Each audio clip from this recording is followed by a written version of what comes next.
Hace 2 años, Robert Warren dejó su trabajo de jornalero y abandonó la casa que alquilaba. Desde entonces vive en las calles hostiles de la capital estadounidense, pero no lo lamenta. Se dedica a escribir y en las calles encuentra su inspiración artística. I know there's a feeling out there that you don't have to give the homeless too much shelter. They might think they're at home.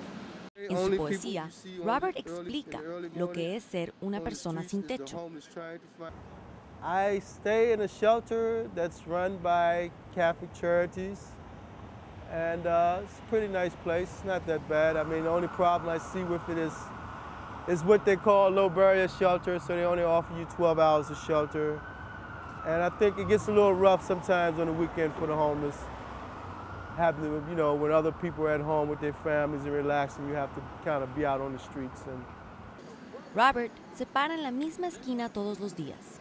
Es ahí donde tiene su clientela. Como Robert, otras 97 personas que viven en las calles también se han convertido en poetas, escritores y periodistas regulares de Street Sense. Su periódico se llama Street Sense, o Sentido Callejero. Sus artículos tratan temas como la pobreza y las dificultades de vivir en las calles. Street Sense ha estado en circulación desde el 2003. Los periódicos son adquiridos por los sin techo a 35 centavos y vendidos por $1. Las ganancias de las ventas son para ellos. They write their stories here, some write it out by hand and then we type it in. So it really varies how they come to write the stories. And then as for becoming a vendor, anybody can become a vendor. You just have to show up to one of our trainings Tuesdays and Thursdays at 2 and sit through an hour training and then come back to buy papers twice and then you become a permanent vendor. Robert Warren se considera un artista cuya vida gira en torno a lo que escribe.